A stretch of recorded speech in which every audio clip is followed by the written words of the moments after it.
네, 앞쪽의 두 부분은 하나로 그렇게 합쳐서 볼 수 있다고 그랬습니다. 앞쪽의 그 첫 부분은 그 예배가 되겠지요. 줄이면 우리가 어떻게 하나님 앞에 나아갈 수가 있는가 예배가 되는데, 앞쪽에는 일반 우리 성도들, 또 뒤쪽에는 제사장들 그렇게 되어 있고요. 거기에 각각 희생 제물, 또 이 소재 같은 것은 곡식이 제사의 그 제물로 포함되어 있는 것을 볼 수 있고요. 그렇게 하나님 앞에 나오는 자들은 11장부터 16장까지 그 깨끗한 몸에 대해서 말씀을 주셨습니다. 거기는 뭐 깨끗한 음식, 또 이 피부병, 또 어떤 것이 있었습니까? 깨끗한 접촉, 그렇게 어떤 사람들은 신앙생활 하면은 이 영적인 것은 거룩하고 우리의 몸은 죄되다, 속되다 그렇게 해서 몸을 함부로 하거나 경시하는 그런 경우가 있는데요. 그것은 성경적으로 맞지 않습니다. 왜 그런가 하면 예수님께서 우리의 영혼만 위해서 돌아가신 것이 아니고 우리의 육신도 포함하셨고요. 장차 예수님 재림하실 때 우리의 육신이 일어나서 부활하기 때문에 이 육신도 함부로 해서는 안 되고요. 영혼뿐만 아니고 이 육신도 하나님께서 우리에게 주셨기 때문에 간수를 잘 해야 되고 관리를 잘 해야 되고 함부로 하는 것은 하나님 앞에 온전하지 않습니다. 우리의 육신이 여러분 얼마나 아름답습니까? 이 우주 만물 가운데 사람처럼 아름다운 존재가 없습니다. 단지 죄가 들어와서 많이 망가져서 그렇지요. 우리 하나님께서 최고의 걸작품으로 우리를 만드셨는데, 회복된 우리, 구원함을 받은 우리는 이 육신도 아주 중요하게 생각하고 하나님 앞에 감사해야 됩니다. 그래서 이 육신을 바라보면서 원망하거나 또 왜 이렇게 못생겼을까 그렇게 해서는 안 돼요. 하나님 앞에 하나님, 내가 어떻게 생겼든 하나님께서 나에게 적합한 이 모습을 주셨는데 하나님 감사합니다. 그렇게 감사하는 고백이 나와야 됩니다. 그렇게 하면 마음이 기쁘고 또 웃음이 나오고, 사람 얼굴이 어디에 이 뼈에 따라 살에 따라 달라집니까? 마음속에서 우러나오는 그 기쁨과 감사와 행복과 웃음이 사람 얼굴을 달라지게 하고 얼굴에 빛이 나는 것을 볼 수가 있습니다. 16장 말씀에 가면 거기는 속죄일이 나와 있어요. 그래서 이 레위기 구조를 보면은 16장 이 속죄를 중심으로 앞쪽에는 예배가 나와 있고, 예배 드리는 자들이 이 육신의 몸도 잘 관리할 것을 말씀하고, 그 다음에 뒤쪽에 17장부터 27장까지는 생활 속에서 어떻게 거룩하게 살 것인가. 다른 말로 바꾸면 내가 하나님 앞에 나와서 구원함을 받은 존재로서 어떻게 하나님과 동행할 것인가, 그 질문이에요. 그것이 생활 속에 내가 어떻게 거룩하신 하나님을 본받아서 거룩하게 성결되게 살 것인가, 그 내용과 똑같거든요. 그래서 생각하실 때 이 16장을 앞쪽으로 붙여도 되고 17장이 있는 그 뒤쪽으로 붙여도 되고요. 이 16장을 중심으로 속죄잖아요. 속죄. 하나님의 속죄가 없으면 우리의 몸이 무슨 가치가 있습니까? 하나님의 속죄가 없었더라면 우리가 윤리적으로 깨끗하게 거룩하게 사는 것이 무슨 가치가 있습니까? 일시적이요. 다른 사람들에게 칭찬은 들을지 모르지만은 영원하지 않다는 거예요. 그러니 이 16장 속죄, 신약적으로 말하면 예수 그리스도께서 우리를 위하여 피 흘려 주신 그 대속을 중심으로 앞에는 예배, 뒤에는 생활, 그렇게 적용을 해볼 수가 있습니다. 그래서 오늘은 뒷부분 17장부터 27장까지인데, 오늘은 이 17장에서 20장까지 그렇게 나누어서 살펴보기를 원합니다. 저는 한꺼번에 다 하려고 그랬는데 준비해 보니까 너무나 귀하고 우리가 반드시 짚고 넘어가야 될 것 같아 해서 오늘 20장까지 그렇게 하도록 하겠습니다. 요 17장부터 20장 사이는 두 가지로 그렇게 나누어서 생각해 볼 수가 있습니다. 먼저 17장을 딱 떼고요. 그 다음에 18장부터 20장까지 떼는데 17장은 무엇이 나오는가 하면 앞쪽에 16장이 속죄일이라 그랬잖아요. 그 제사장들이 이스라엘의 백성들, 거룩한 백성들을 위하여 죄를 속해주는 그 속죄일. 하나님께서 제사장들의 그 제사를 받으시고 이스라엘 백성들의 죄를 용서해 주시는데 장차 오실 예수 그리스도를 나타내주는 귀한 말씀이 되겠습니다. 그러면 바로 이어서 17장은 피에 대해서 나옵니다. 하나님께서 먹는 것에 대해서 쭉 이렇게 말씀을 하시면서 중요한 핵심은 피예요, 피. 그 피를 우리에게 말씀해 주는데 피는 생명이다 하는 그런 내용으로 관출해 볼 수가 있습니다. 피는 생명이다. 10절, 11절, 12절 그렇게 나와 있는데요. 10절 말씀을 우리 먼저 한번 읽겠습니다. 17장 10절이 되겠습니다. 다 같이 읽겠습니다. 무릇 이스라엘 집 사람이나 그들 중에 오가는 타국인 중에 어떤 피든지 먹는 자가 있으면 내가 그 피 먹는 사람에게 진노하여 그를 백성 중에서 끊으리니. 아멘. 피를 먹지 마라고 그랬지요. 피. 거기 보면 이스라엘 백성들이나 또 타국인들, 뭐 이스라엘 백성들 안에 다른 민족들이 들어와서 같이 살고 있었습니다. 특히 출애굽한 이후에 이집트에서 따라 나온 백성들이 많지요. 이스라엘 백성 아닌 사람들, 그 사람들이 같이 어울려서 살았는데 본국 사람이나 아니면 이방 사람이나 피를 먹지 말라 하나님께서 말씀하시고 엄중하게 피를 먹으면 끊어버리겠다 그렇게 말씀을 하셨는데 그 이유는 이제 11절에 나와 있어요. 11절 말씀을 다 같이 읽도록 하겠습니다. 육체의 생명은 피에 있음이라 내가 이 피를 너희에게 주어 단에 뿌려 너희의 생명을 위하여 속하게 하였나니 생명이 피에 있으므로 피가 죄를 속하느니라. 아멘. 거기 앞쪽에는 육체의 생명 피에 있다 그랬지요. 그 우리 몸의 이 핏줄 그 하나님 앞에 갈 때까지 스탑하지 않고 계속 돌아가는 것이 있는데 그 기간 중에 가장 중요한 것은 심장 안에요. 심장은 잠시라도 멈춰버리면 우리는 이제 가는 날이에요. 그러기에 하나님께서 이 심장은 하나님 앞에 가는 그날까지 계속 뭐 70년, 80년, 90년, 100년 돌아가도록 했는데 잠잘 때도 심장은 계속 돌아가잖아요. 그렇게 했는데 그 중요하기 때문에 생명이 거기이기 때문에 하나님께서 기관을 그렇게 만드셨는데 우리 몸속에 이 핏줄이 각 사방에 퍼져 있지 않습니까? 이 핏줄을 실핏줄을 연결하면 길이가 얼마나 될 것 같습니까? 자그마치 지구에 약 3번 돌 수 있는 길이에요. 상상이 갑니까 여러분? 10만 킬로미터 이상이에요. 이 지구 한국에서 캐나다 오는데도 10시간 11시간 걸려서 비행기로 오는데 이 우리 몸속에 있는 핏줄을 돌리면 지구 3바퀴 돌 정도로 그렇게 우리 몸속 구석구석 핏줄이 있다는 것을 설명하고 있고요. 왜 하나님께서 그렇게 만드셨는가? 피가 우리의 생명이기 때문에 그렇게 만드셨다 했는데 그 하반절에 보면은 이 피가 우리의 죄를 속해준다 그렇게 말씀하셨죠.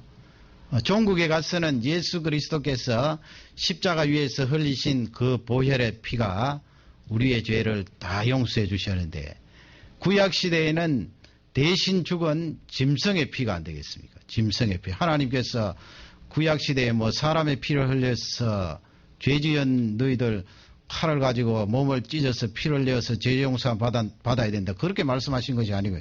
대신 짐승이 피를 흘려서 죽음으로 이스라엘 백성들이 용서함을 받았다. 그러기에 피를 먹지 말라는 거예요. 일용할 양식으로 너희들에게 고기도 주고 곡물도 주고 채소도 주고 과일도 주는데 그런 것은 마음껏 먹어도 되지만은 이 피는 절대로 먹어서는 안 된다. 피가 사용되어야 될 것은 너희들의 죄를 용서해 주는데 거기에만 사용되어져야 된다. 장차 오실 예수 그리스도의 그 피를 이 레위기 구약 성경에 우리에게 말씀해 주고 있는 것입니다. 그래서 12절에 보면 한 번 더 하나님께서 당부하시죠. 우리 12절을 다 같이 읽겠습니다. 그러므로 내가 이스라엘 자손에게 말하기를 너희 중에 아무도 피를 먹지 말며 너희 중에 우고하는 타국이지라도 피를 먹지 말라 하였나니. 예, 중요하기 때문에 하나님께서 다른 음식 먹는 것을 말씀하시면서 이 피를 먹지 마라 그렇게 이스라엘 백성들에게 말씀을 하고 있습니다. 그래서 이 17장은 앞쪽에 속죄일과 붙여서 이 피가 생명인데 생명되는 그 피로 말미암아 예수 그리스도의 피지요. 우리의 죄가 다 청산받았다는 것을 레위기 말씀 우리에게 잘 알려주고 있습니다. 그러면 18장, 19장, 20장은 어떤 내용인가? 두 번째로 살펴볼 것은 너희들이 거룩해야 되는데 무엇으로 거룩한가? 생활 속에서 거룩해야 된다. 너희들이 생활 속에서 거룩함으로 구원받는다. 그 말씀이 아니고 피가 먼저 나와야 돼요.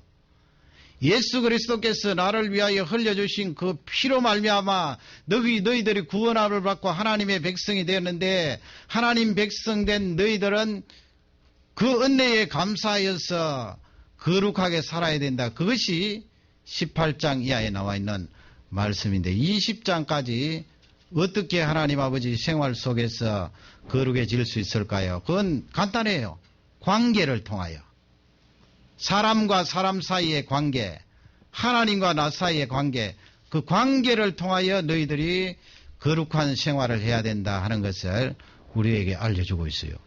그런데 사실은 자세히 성경을 읽어보면 하나님과 나 사이의 그 관계보다도 비중이라는 말씀은 물론 하나님의 관계가 가장 먼저 와야 되지요.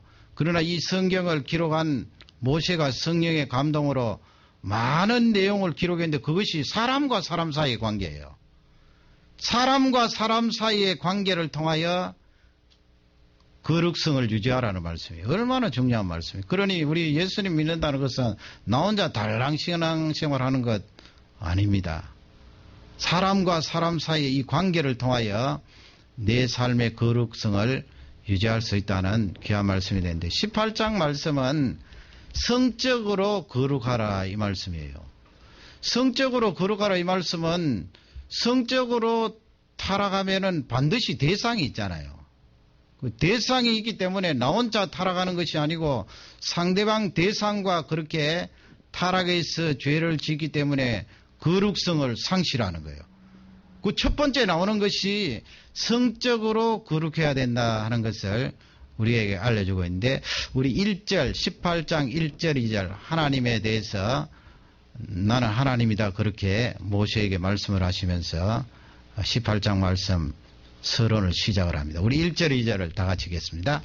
여호와께서 모세에게 일러 가라사대 너는 이스라엘 자손에게 고하여 이르라 나는 여호와 너희 하나님이라. 예, 하나님은 어떤 분이신가 딱 말씀을 하지요. 나는 여호와 너희 하나님이시다. 그렇게 말씀하시면서 3절 말씀에 그 생활 속에서 거룩 가운데 성적으로 거룩해야 될 것을 말씀하시면서 3절을 그 이유를 밝히고 있어요. 3절 말씀을 다 같이 읽겠습니다. 너희는 그 거하던 애굽 땅의 풍속을 좇지 말며 내가 너희를 인도할 가나안 땅의 풍속과 규례도 행하지 말고. 아멘. 거기 이집트도 나오고 가나안도 나오지요. 시제적으로 보면은 이집트는 언제입니까? 지금 레위기는 출애굽한 이후잖아요. 그 이후에 모세가 기록했기 때문에 이집트 거론하면 과거예요. 과거에 이집트 땅에서 그 백성들이 했던 그 풍습을 따르지 말라. 그 유행을 따르지 말라. 그 습관을 따르지 말라. 그 관습을 따르지 말라. 따르지 말라는 거예요. 그 다음에 가나안 땅은 시대적으로 언제입니까? 미래입니다. 미래에 너희들이 가나안 땅에 들어갈 텐데 그 가나안 백성들이 성적으로 타락하고 부패하고 그들 생각하는 대로 죄를 짓고 있는데 그들의 풍습도 역시 따르지 말라. 그 로마서 12장 2절에 보면은 이 세대를 본받지 말고 그랬습니다. Do not conform 그랬어요. 그 사람들과 같은 생각을 하고 같은 형상을 가지고 같은 아이디어를 가지고 생활하지 말라는 거예요. 이 세상의 스타일, 이 세상의 유행, 그거 따르지 말라는 거예요. 성적으로 즐기자, 성적으로 사랑만 한다면 자연스럽게 할 수 있지 않은가. 그렇게 해서 이집트나 가나안 백성들이 유행처럼 그렇게 하나님 앞에 죄를 짓는데 너희들은 절대로 그 풍습을 따르지 마라 하시면서 무엇을 따라야 될지 4절에 알려주고 계십니다. 4절을 다 같이 읽도록 하겠습니다. 너희는 나의 법도를 쫓으며 나의 규례를 지켜 그대로 행하라. 나는 너희 하나님 여호와니라. 예, 법도, 규례. 하나님께서 하나님 백성들에게 말씀하신 이 성적인 거룩에 대해서 말씀하신 그 내용들을 따라가라. 그렇게 말씀을 하는데 그 뒤로 이제 쭉 무엇이 나오는가 하면 아주 이 짙게 가족 간의 성적으로 타락하는 그런 내용을 적고 있어요. 여러분 창세기에 보면은 이 르우벤이라는 야곱의 첫 번째 아들이 자기를 낳은 어머니는 아닙니다만은 자기를 낳은 어머니는 레아고 서모라 그러지요. 야곱이 여러 명의 아내가 있었으니까. 그러나 서모를 범하였어요. 성적으로. 하나님께서 굉장히 싫어하시는 거지요. 이스라엘은 하나님의 백성들인데 그 백성들 가운데 첫 번째 장자가 그렇게 성적으로 죄를 지었어요. 그러니 이 가나안 땅에는 오죽하겠어요. 가나안 땅에는 이렇게 짙게 가족들 가운데서도 성적으로 죄를 짓는 그런 경우도 있고 지금도 여러분 있지 않습니까? 그리고 형제와 형제 사이에 형제 자매 사이에 또 조금 떨어진 촌수 사이에 또 삼촌과 조카 사이에 고모와 조카 사이에 그게 지금 이 18장 중간 부분에 쫙 나오고 있어요. 이 말씀은 27절 28절 말씀에 가면은요. 이 말씀은 가나안 사람들이 그와 같은 죄를 지었고 이집트 사람들이 그와 같은 죄를 지었다는 거예요. 그런 죄가 있다는 거예요. 27절 28절 말씀을 다 같이 읽겠습니다. 너희의 전에 있던 그 땅 거민이 이 모든 가증한 일을 행하였고 그 땅도 더러워졌느니라. 너희도 더럽히면 그 땅이 너희 있기 전 거민을 토함같이 너희를 토할까 하노라. 아멘. 전에 그랬잖아요. 이집트 땅 그리고 앞으로 갈 땅 가나안 땅. 하나님께서요 이스라엘 백성들을 심판의 도구로 세워서 가나안 땅에 있는 족속들을 멸절시키잖아요. 심지어는 어린아이까지. 어떤 인본주의자들은 어떻게 사람을 만드신 하나님께서 그렇게 잔인하게 어린아이까지 씨를 말릴 수가 있으신가? 아니에요. 그만큼 부패하고 타락했어요. 하나님께서 우리 사람을 만드시고 남자와 여자를 만드셨잖아요. 그리고 이 남자와 여자를 통하여 가정을 이루게 하시고 그 가정 속에 부부가 된 두 사람이 아빠가 되고 엄마가 된 하나님께서 주신 축복이에요. 그 하나님께서 우리 사람에게 주신 축복 가운데 아주 중요한 축복 가운데 하나가 이 성적인 축복 아니에요. 성을 통하여서 그 자녀들이 출생이 되고 자자손손 가문을 이룰 수가 있고 또 아빠 엄마가 그 가정을 이루어서 자녀들을 보살피면서 양육하면서 번성하는 그런 복을 우리 사람들에게 주셨는데 그 축복의 허용은 한 사람 한 사람이에요. 남자 한 사람, 여자 한 사람. 나의 배우자가 된 남자에게는 아내, 여자에게는 남편. 그 두 사람 사이에 주신 이 성의 축복은 얼마나 놀라운 것인지 몰라요. 하나님의 은혜예요. 그런데 우리 사람이 죄가 들어오고 나서 성적으로 타락해 버립니다. 그 타락한 내용 가운데 다 살펴볼 수는 없고 22절을 한번 읽어보세요. 22절, 18장 22절을 다 같이 읽겠습니다. 너는 여자와 같이 남자와 교합하지 말라. 이는 가증한 일이니라. 그게 무슨 말씀이에요? 23절 한번 읽어보세요. 23절 다 지겠습니다. 너는 짐승과 교합하여 자기를 더럽히지 말며 여자가 된 자는 짐승 앞에 서서 그것과 교접하지 말라. 이는 문란한 일이니라. 그 짐승과 성적으로 죄를 짓는다는 거예요. 이거 성경이요. 성령의 감동으로 하나님께서 환히 보고 계시면서 그 죄를 아시기 때문에 이렇게 기록한 거예요. 실제적으로 또 가나안 땅에 그와 같은 죄를 짓는 사람이 있고요. 하나님께서 이 사람을 만드시고 영혼을 불어넣으시고 사람이 가장 존귀한 존재 아니에요. 사람보다 더 존귀한 존재가 없어요. 여러분, 천사는 사실 육신이 없는 존재예요. 능력은 우리보다 많을지라도 육신이 없는 존재인데, 우리 사람은 영혼뿐만 아니고 육신을 가진 아름다운 존재인데, 그 아름다운 존재를 만드신 하나님께서 남자와 여자를 통하여 결혼하게 하시고 가정을 만드시고 그 결혼 생활을 통하여 자녀들이 태어나도록 하셨는데, 이 사람이 말이죠, 짐승을 끌어다가 그렇게 죄를 지으니 우리 하나님께서 노아 홍수를 일으킬 만한 그런 근거가 있는 거예요. 이 가나안 땅에 족속들을 진멸시키는 이유가 있는 거예요. 짐승들과 함께 어떻게 죄를 짓나요? 그러나 여러분, 현대에도 이와 같은 죄를 짓는 사람이 있거든요. 그러면 성적으로 그건 더럽혀졌어요. 아까 27절 28절 말씀처럼 땅이 더러워졌다고 그러죠. 27절에 보면 땅이 더러워졌다고 말씀해요.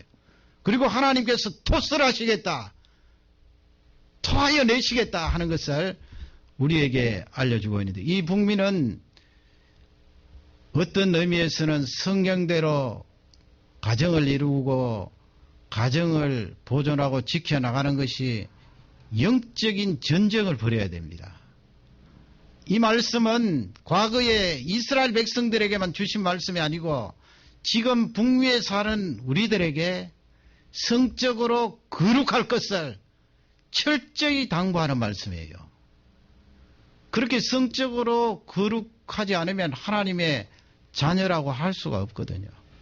그것을 우리는 말씀을 통하여 꼭 기억해야 될 것입니다. 그러면 19장 말씀으로 넘어가면 관계를 통하여서 우리가 거룩해져야 된다, 그렇게 말씀을 했는데요.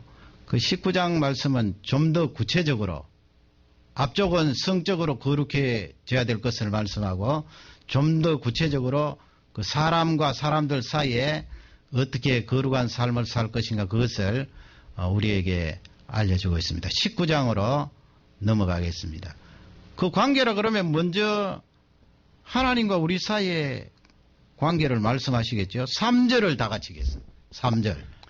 너희 각 사람은 부모를 경외하고 나의 안식일을 지키라. 나는 너희 하나님 여호와니라. 아멘. 예, 제가 아까 말씀드렸지요. 관계는 하나님과 나 사이 관계가 가장 중요하지요. 성경 전체적인 맥락으로 볼 때. 그러나 이 레위기 19장을 보면 하나님과 나 사이의 관계 제일 앞에 와야 되지만은, 너희들이 사람과 사람 사이의 관계에서 가장 앞에 오고 중요한 것이 무엇인가 하는 것을 우리에게 알려주는데, 그것이 뭐예요? 부모 공경이에요. 부모 공경. 내가 예수 그리스도로 말미암아 거룩하게 되고 죄 용서함 받은 존재일지라도 부모님 공경에 대해서 삐걱해버리면 그 거룩성을 상실한다는 말씀이에요. 그러기에 여러분, 하나님과 나 사이의 관계를 가장 중요시 말씀하신 하나님께서 부모 공경을 지금 앞쪽에 집어넣잖아요. 그리고 안식일을 말하고요. 안식일을 지킨다는 것은 나를 종에서 건져주신 하나님 아버지 구원해 주심을 감사합니다 하면서 7일 가운데 구약 성경에는 이 토요일을 지키고 거룩하게 성수했던 것을 볼 수가 있습니다. 그렇게 말씀하시면서 4절에 우상에 대해서 말씀하죠. 우상 4절을 다 같이 읽겠습니다. 너희는 헛것을 위하지 말며 너희를 위하여 신상들을 만들지 말라. 나는 너희 하나님 여호와니라. 예, 우상을 말씀합니다. 그 관계 아닙니까? 하나님과 나서 내가 하나님 섬긴다고 말하면서 우상을 만들고 신상을 만들면 그것 헛것 섬기는 거지요. 사람이 깎아 만든 돌, 쇠붙이 하나님이 만드신 이 피조물을 앞에 놓고 넙죽절하고 신으로 모시면 그거 하나님과의 관계가 벌써 깨어진 거예요. 부서진 거예요. 그것을 말씀하면서 부모님과의 관계가 그토록 중요하다는 거예요. 구원함을 받은 사람이 생활 속에 거룩성을 유지하는데 첫 번째 봐야 될 것이 부모님과의 관계라는 것입니다. 그것을 말씀하시고 이제 사람과 사람 사이의 관계를 계속해서 설명하시는데 9절 이하의 말씀에 보면은 연약한 자에 대해서 우리가 어떻게 대할 것인가 그것을 말씀하고 있습니다. 9절을 다 같이 읽겠습니다.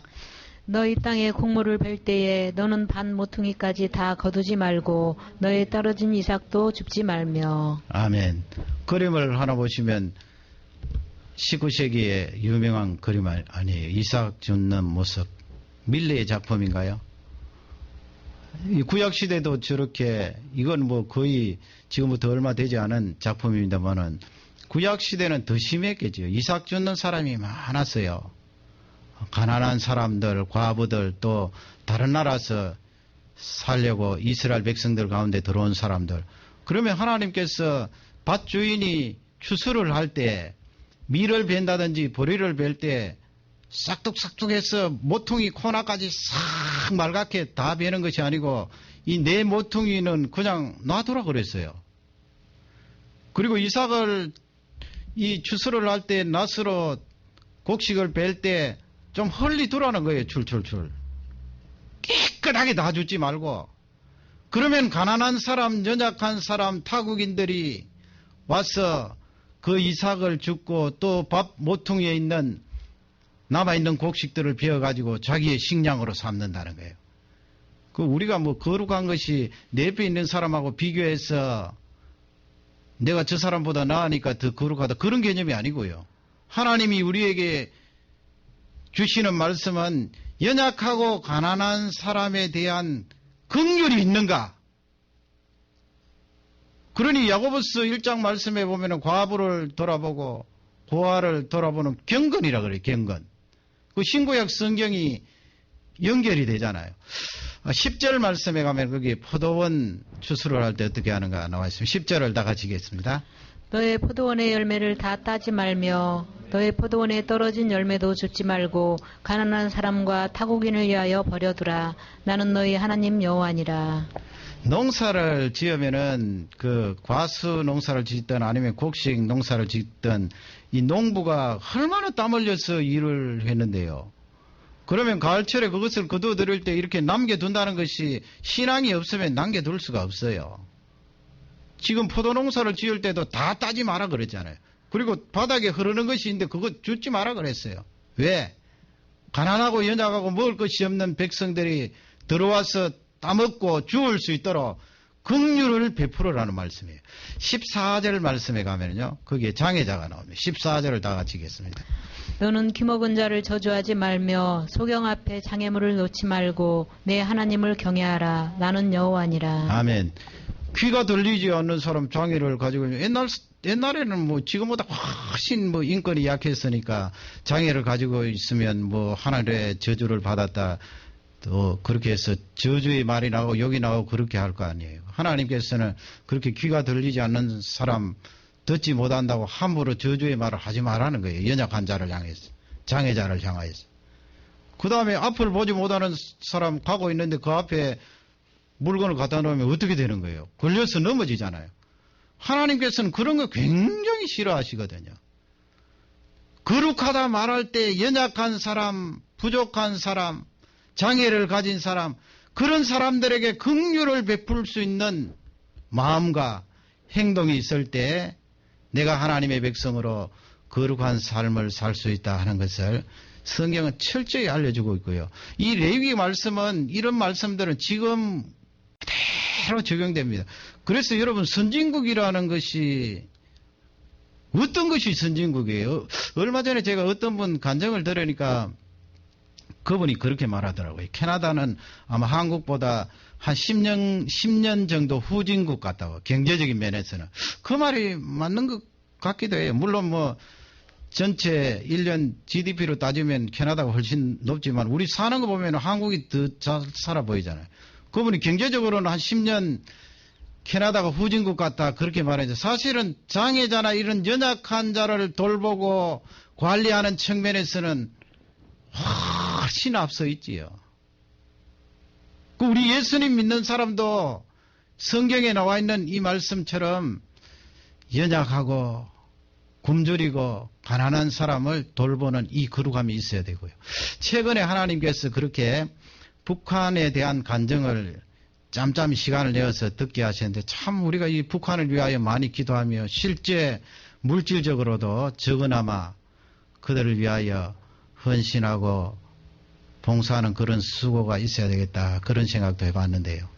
그런 긍휼이 있어야 됨을 우리에게 말씀하고 있습니다. 17절에 보면은 거기는 형제에 대해서 말씀하고 있습니다. 형제, 우리 17절을 다 같이 읽겠습니다.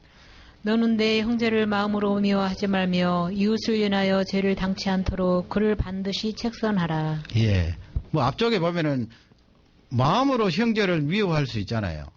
산상보훈에 예수님께서 그 마음까지 터치하시면서 미워하지 말라고 말씀하셨는데 레위기 말씀에도 이 마음까지 지금 말씀하신 거예요.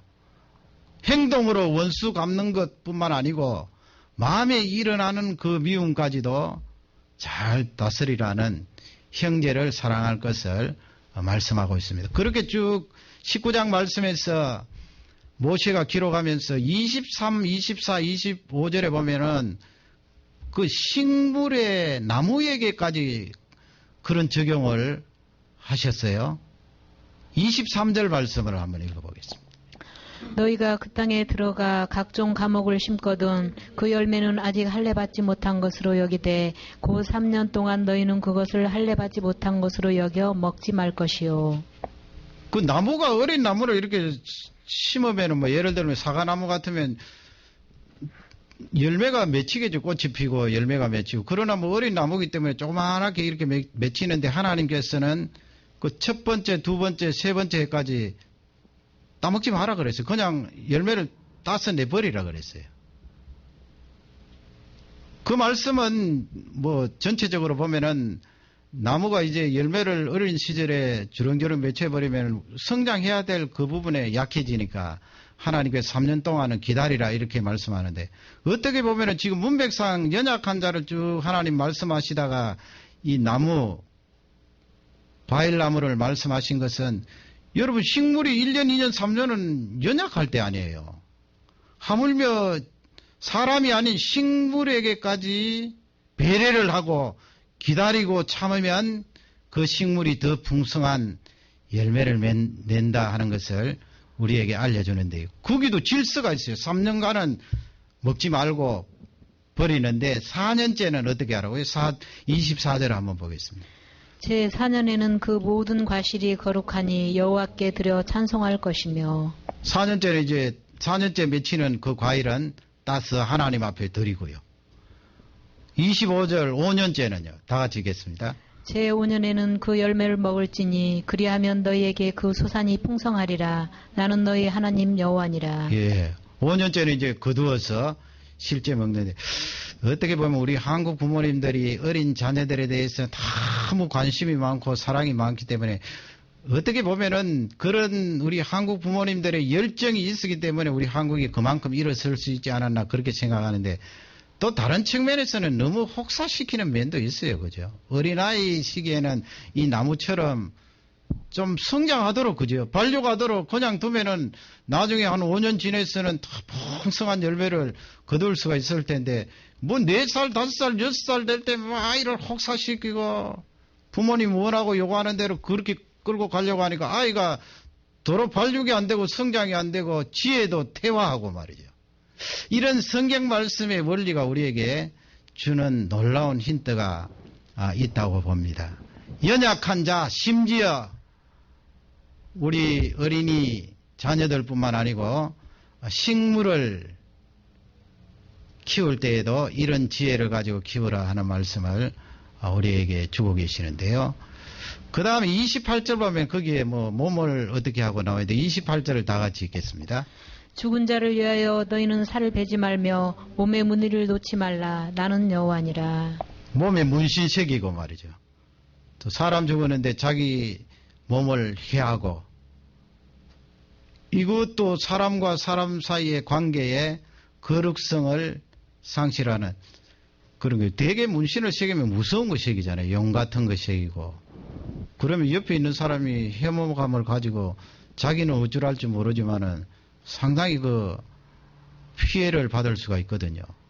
하지 말라는 거예요. 그 다음에 31절 다 같이 읽겠습니다. 너희는 신접한 자와 박수를 믿지 말며 그들을 추종하여 스스로 더럽히지 말라. 나는 너희 하나님 여호와니라. 예, 신접한 자, 무당, 그림 나오겠습니다만은, 무당들, 그 앞쪽 하나님과의 관계를 말씀하고, 중간에 사람과 사람 사이의 관계를 말씀하고, 뒷부분은 다시 신접한 자, 하나님 섬기지 않고 악한 영을 따라가다가 악한 영에게 기도하다가 악한 영이 들어와서 무당이 된 거 아니에요. 신접한 자가 된 거 아니에요. 그런 자들을 믿거나 따르지 말라, 그렇게 말씀하는데, 그러면 여러분 이제 이 레위기 19장 말씀 관계와 관계 사이에 거룩성을 체험할 수 있다 말씀했는데, 그런 사람이잖아요. 하나님은 무조건 가난한 사람의 편이다. 하나님은 연약한 자의 편이다. 아니에요. 성경 전체 보면 하나님께서 강한 자의 편이 될 수도 있고 연약한 자의 편이 될 수가 있는데, 죄인인 우리는 항상 가난한 자에게 관심을 많이 가지고 연약한 자에게는 관심이 적을 수 있거든요. 그것을 지금 지적하는데, 그렇다고 하나님께서 늘 약한 자의 편이다, 가난한 자의 편이다, 잘못했음에도 불구하고, 그건 성경적으로 맞지 않아요. 그게 어디에 있는가 하면 15절에 있어요. 15절. 19장 15절을 다 같이 읽겠습니다. 너희는 재판할 때에 불의를 행치 말며 가난한 자의 편을 들지 말며 세력 있는 자라고 두어하지 말고 공의로 사람을 재판할지며. 우리 하나님 얼마나 좋으신 하나님이에요. 아니, 하나님께서 무조건 가난한 자, 이유 볼 것도 없고 앞뒤 보실 것도 없고 가난한 자에게만 편을 든다면, 그러면 잘 사는 사람은 어떻게 되는 거예요? 그리고 또 잘 살고 강한 사람만 편 드신다면 가난한 자는 어떤 거예요? 어떻게 되는 거예요? 우리 하나님은 공평하세요. 이 사람 편도 될 수 있고 저 사람 편도 될 수가 있어요. 공정하신 하나님이에요. 그래서 재판을 할 때, 솔로몬 재판의 그림이 나옵니다만은, 재판을 할 때 가난한 자가 돈 없고 불사당하다고 해서 가난한 자 편 들지 말라는 거예요. 잘못했음에도 불구하고 잘했으면은 가난한 자에게 정당하게 대가를 치룰 것을 상대방에게 요구하겠지만은, 가난한 자가 잘못했으면 하나님께서 편들지 말라는 거예요. 그러니 여러분, 성경 말씀이 우리에게 얼마나 정확하게 알려주고 계십니까? 19절 말씀에 가면은 이렇게 말씀하신 하나님께서 이 19장 전체에 우리에게 주는 귀한 핵심을 알려주고 있습니다. 19절을 다 같이 읽겠습니다. 너희는 내 규례를 지킬지어다. 내 육축을 다른 종류와 결합시키지 말며 내 밭에 두 종자를 섞어 부리지 말며 두 재료로 직주한 옷을 입지 말지며. 아멘. 사람과 사람 사이의 관계를 중요시해서 우리가 연약한 사람, 가난한 사람, 그 사람들에게 긍휼을 베풀 때 우리의 경건, 거룩성을 체험할 수 있다고 그러는데요. 그러면 우리가 가난한 사람들이 잘못하고 죄 짓는데도 쑥 들어가서 같이 연합이 되어야 됩니까? 아니에요. 그건 절대로 아니에요. 하나님이 그것을 지금 요구하시는 거 아니에요. 우리 하나님의 백성은 가난하든 잘 살든 그 상대방과의 관계에 있어서 죄 짓는데 같이 빠져서 동화되는 것은 철저히 거부하시는 거예요. 그래서 그 19절 말씀에 동물과 동물 사이에, 예를 들면 사자와 사자가 교합을 해서 사자 새끼를 낳아야 되잖아요. 그리고 말과 말이 교배를 해서 말을 낳아야 되는데, 예를 들면은 말과 당나귀가 교배를 하면은 노새가 난다고 하대요. 노쇠. 그렇게 되면 안 된다는 거예요. 노쇠가 거기에 태어나면 노쇠는 새끼를 못 낳는답니다. 그리고 밭에 씨앗을 뿌리는데 한 가지 종자를 뿌리지 다른 종자를 섞어서 뿌리지 말라는 거예요. 뭐 요즘은 뿌릴 수가 있죠, 여러분.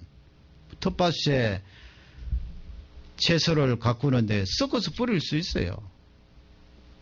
그리고 옷감을 짜는데 질이 다른 실을 가지고 옷감을 섞어서 짜지 말라. 여기서 주시는 원리는 하나님의 백성들이 거룩성을 유지해야 되는데 관계를 생각하고 긍휼을 생각해서 그 사람들 속에 들어가서 같이 합작이 되어서 죄지어서는 안 된다는 말씀이에요. 너희들은 기름이면 기름이고 물이면 물이라는 거예요.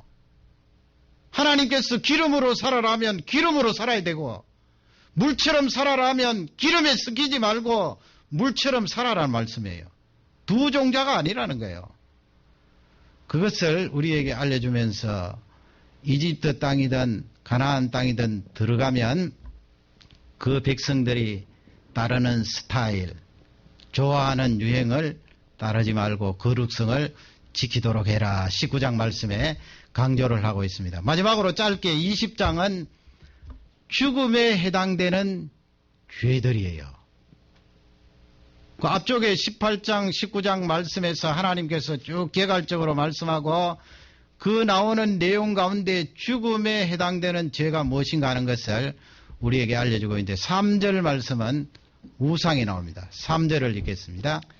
나도 그 사람에게 진노하여 그를 그 백성 중에서 끊으리니 이는 그가 그 자식을 몰렉에게 주어서 내 성소를 더럽히고 내 성호를 욕되게 하였습니다. 몰렉 나오죠. 하나님과 나 사이에 관계에 있어서 우상이 들어가 버리면 하나님과 나 사이에 벌써 금이 가고 거룩성이 깨어진다는 말씀입니다. 몰렉은 암몬 족속들이 섬겼던 우상 아니에요. 보시면 위쪽은 머리 쪽은 소고 몸통은 사람이에요.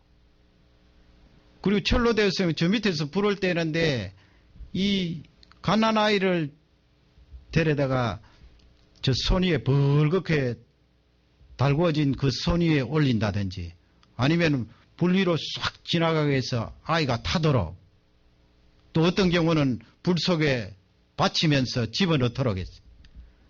하나님께서 얼마나 싫어하는 죄일까요? 너무너무 싫어하세요. 끊어버리겠다고 말씀해요. 4절 말씀에 가면은 그것을 보고 가만히 있는 자들도 이스라엘 백성들 가운데 끊어버리겠다고 말씀하셔요. 6절 말씀에 가면은 거기에 지금 앞쪽에 나오는 것은 하나님과 나 사이의 관계에 해당되는 죄예요. 그러면 죽음에 이른다는 말씀인데 물론 요즘 그렇게 한다고 돌을 들어서 칠 수는 없지요. 구약시대에 그랬다는 말씀인데 그러나 영적으로 이런 죄에 빠지게 되면 심각하게 뉘우치고 회개를 안 하면 사망에 이를 수 있다는 말씀이죠. 적용이 되는 말씀이에요. 6절 말씀에 6절 다 같이 읽겠습니다. 음란하듯 신접한 자와 박수를 추종하는 자에게는 내가 진노하여 그를 그 백성 중에서 끊으리니. 박수가 나오지요. 거기 또 음란하듯 그렇게 했습니다. 무당, 박수 그 추종하고 따라가면 악한 영이 들린 사람이라고 그랬잖아요. 따라가면 하나님께서 끊어버리겠다 그렇게 말씀을 하셨습니다. 9절을 다 같이 읽겠습니다. 무릇 그 아비나오미를 저주하는 자는 반드시 죽일지니 그가 그 아비나오미를 저주하였은즉 그 피가 자기에게로 돌아가리라. 아멘. 이 9절 말씀부터는 창조 질서예요. 창조 질서, 하나님께서 만들어 놓으신 창조 질서가 있는데 말이죠. 그 창조 질서를 부러뜨리는 그런 죄이기 때문에 하나님께서 이 레위기 당시에는 사형에 해당되는 그런 죄입니다. 그 첫째가 바로 부모님을 저주하는 자. 하나님께서 그 생명을 빼앗도록 그렇게 하셨습니다. 지금이야 뭐 세월이 많이 지나서 그렇다고 자녀들 생명을 빼앗는 것은 안 되지요. 그러나 여기서 하나님이 주시는 말씀의 내용은 그만큼 심각하게 생각하고 하나님이 그것을 보시는 것은 엄중하게 생각한다는 거예요. 다른 어떤 죄보다도 더 심각하게 말씀하고 계십니다. 10절 말씀을 다 같이 읽겠습니다. 누구든지 남의 아내와 간음하는 자 곧 그 이웃의 아내와 간음하는 자는 그 간부와 음부를 반드시 죽을지니라. 이거 가정을 깨는 거 아니에요. 하나님께서 남자와 여자 두 사람이 만나서 가정을 이루고 행복한 가정생활을 하게 했는데 다른 집의 아내나 다른 집의 남편과 같이 성적으로 범죄하면 하나님이 만드신 창조의 질서를 깨기 때문에 하나님께서 구약 성경에는 죽이도록 말씀하셨습니다. 신약시대에 뭐 돌을 들어서 칠 수는 없지요. 그러나 하나님이 보실 때는 그만큼 심각한 죄이고 영적으로 깨닫고 육신적으로 완전히 돌이키지 않으면 하나님께서 엄중하게 다루는 사망에 이를 수도 있다는 말씀이에요. 그 다음에 13절 다 같이 읽겠습니다.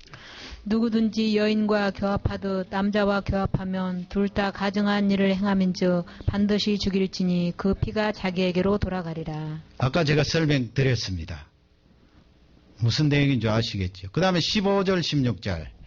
남자가 짐승과 교합하면 반드시 죽이고 너희는 그 짐승도 죽일 것이며 여자가 짐승에게 가까이하여 교합하거든 너는 여자와 짐승을 죽이되 이들을 반드시 죽일지니 그 피가 자기에게로 돌아가리라. 아멘.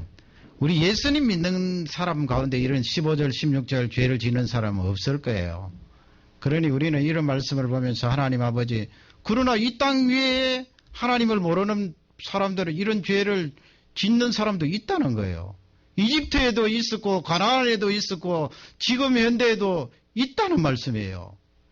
이런 죄를 짓는 사람들이 많으면 많을수록 하나님의 심판이 가중이 되겠지요. 그러니 우리는 하나님 아버지 그런 죄에서 사람들이 빠져나오게 해주십시오. 기도하면서 우리가 더욱더 이런 부분에 거룩한 삶을 하나님 앞에 살아야 될 줄 확신합니다. 이 말씀이 우리 모두에게 축복이 되고 더욱더 하나님이 주시는 그 거룩함으로 하나님 앞에 영광 돌리는 우리가 되기를 주님의 이름으로 축원합니다.